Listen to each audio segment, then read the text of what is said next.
গ্রাম আছে যেখানকার মানুষ একসাথে দুইটা ধর্মে বিশ্বাস করে আর প্রতিদিন সকালে তাদের ঘুম ভাঙে হিমালয় দেখে। So let's welcome the one and only Khandruk village.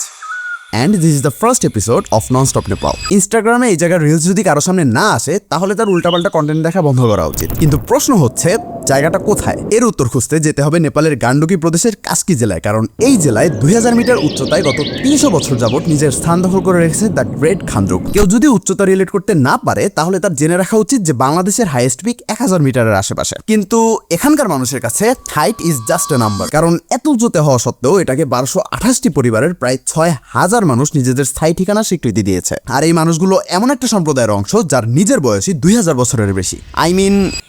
Gurung সম্প্রদায়ের মোটামুটি সবাই হিন্দু আর বৌদ্ধ দুই ধর্মে বিশ্বাস করে। একজন মানুষের দুই ধর্ম বিশ্বাসের ব্যাপারটা শুনে অবাক হওয়া অস্বাভাবিক কিছুই না, কিন্তু নেপালে এই ব্যাপারটা একদমই স্বাভাবিক। অন্যদিকে এমন একটা জায়গায় লোকালদের মেইন ইনকাম সোর্স হবে ট্যুরিজম। এটা আলাদা করে বলে দিতে হয় না, কারণ ওয়ার্ল্ডের one of the most popular trek ABC এখান থেকে শুরু হয়। এই গ্রামে ট্যুরিজমের শুরুটা হয়েছিল আজ থেকে প্রায় 50 বছর আগে। মজার ব্যাপার হচ্ছে তখন এখানে থাকতে খরচ হতো মাত্র 5 রুপি। তবে গান্দ্রুকের ট্যুরিজমের মেইন স্পাইকটা এনে দিয়েছে এই গুরুং কটেজ। সোশ্যাল মিডিয়ায় এই একটা কটেজ এত জনপ্রিয় যে পুরো গ্রামের মার্কেটিং গুরুং কটেজ একাই করে ফেলেছে। কিন্তু এই ট্যুরিজমের আগে গান্দ্রুকের বাসিন্দারা কি করতো? আগে এমনকি এখনো গ্রামের অনেক মানুষই কৃষিকাজকেই নিজেদের ভরসার প্রতীক বানিয়ে রেখেছে। কৃষি পণ্যের মধ্যে সবচেয়ে বেশি চাষ হয় ভুট্টা। মজার ব্যাপার হচ্ছে এই ভুট্টা এখনো ভাঙা হয় পানির সাহায্যে। এই জিনিস দেখতে 1 ঘন্টা ট্র্যাক করে নিচে যাওয়ার পর যখন জানলাম যে ভুট্টা ভাঙার সিজন এখন না, তখন এটাকে প্লট টুইস্ট বলে চালিয়ে দেওয়া ছাড়া আর কোনো উপায় থাকে না। অন্যদিকে রাতের গান্দ্রুক একদমই ডিফারেন্ট। অন্ধকার নেমে আসার সাথে সাথেই প্রতিটা ঘরে জ্বলে ওঠে প্রদীপ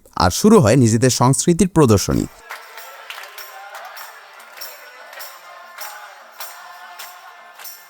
গুরুংরা 2000 বছর ধরে নিজেদের সংস্কৃতিকে কিভাবে বাঁচিয়ে রেখেছে তার উত্তর হয়তো আর বলে দিতে হবে না। একই সাথে অন্যদের মতন আমাকেও হারিয়ে ফেলতে না চাইলে কি করতে হবে তাও আশা করি বলে দিতে হবে না।